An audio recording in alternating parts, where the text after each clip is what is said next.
নমস্কার বন্ধুরা, সোনালি with shiny Ghosh চ্যানেলে। আমার এই চ্যানেলে আমি অনেক দিনই ভিডিও দিতে পারিনি কিছু ব্যক্তিগত কারণের জন্য।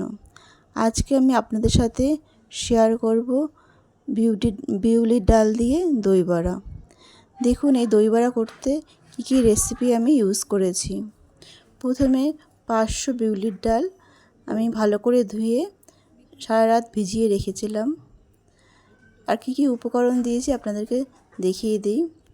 500 টক দই, গোলমরিচ গুঁড়ো, বিট নুন, টমেটো সস আর ভুজিয়ার প্যাকেট।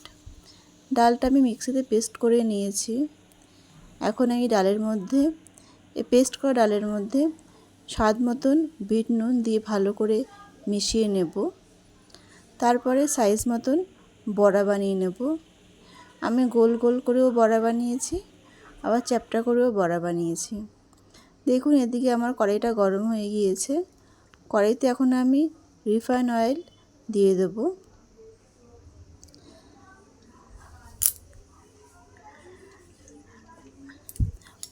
আর এই বড়াতে পেস্টের মধ্যে আমি লাল লঙ্কাও দিয়ে দিয়েছিলাম।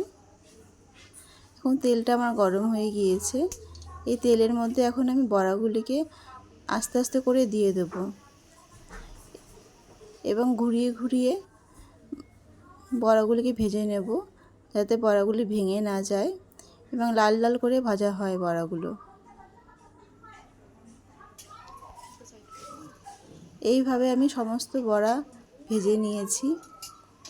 এদিকে টক দইয়ের মধ্যে কিছুটা জল দিয়ে দিয়েছি, দিয়ে দইটাকে ভালো করে ফেটিয়ে নিয়েছি।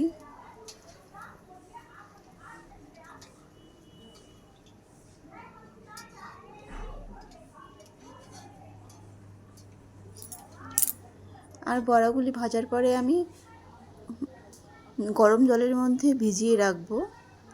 দেখুন এই যে একটা বলে আমি জল গরম করে নিয়েছি। জলটা বেশ ভালোই গরম করতে হবে।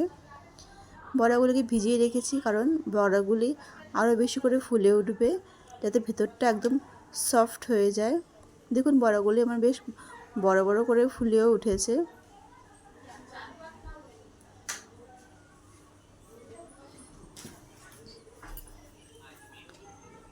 একটি প্লেটের মধ্যে এখন আমি বড়াগুলিকে তুলে নেব।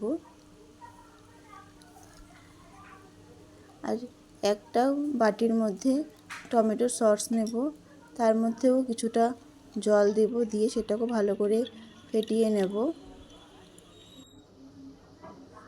দেখেছেন দইটা কত সুন্দর করে ফেটে গেছে।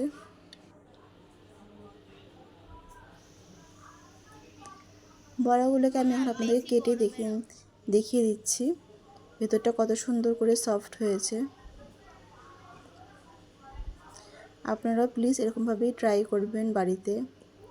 দোকানে তো অবশ্যই কিনে খান, কিন্তু এবার ঘরে ট্রাই করে দেখবেন কীরকম লাগে। আর আমার এই রেসিপিটি যদি আপনাদের ভালো লেগে থাকে অবশ্যই শেয়ার করবেন, কমেন্টস করবেন।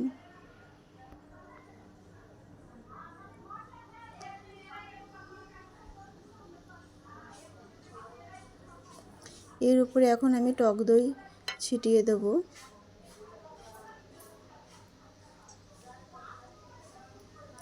টক দই ঢেলে দিচ্ছি, তারপরে টমেটো সস দিয়ে দেব। টমেটো সসের উপরে গোলমরিচ গুঁড়ো দেব। আপনারা চাইলে গোলমরিচ গুঁড়ো বা চাট মশলাও ইউজ করতে পারেন। তার উপরে আমি ভুজিয়া ছিটিয়ে দেব। দেখুন দেখতে কতটা সুন্দর লাগছে।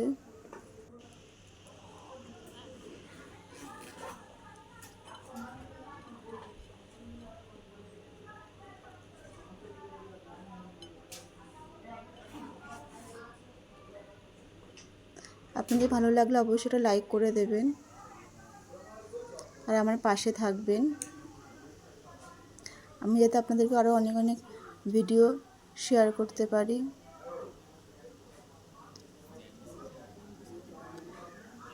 ভালো থাকবেন, সুস্থ থাকবেন। ধন্যবাদ।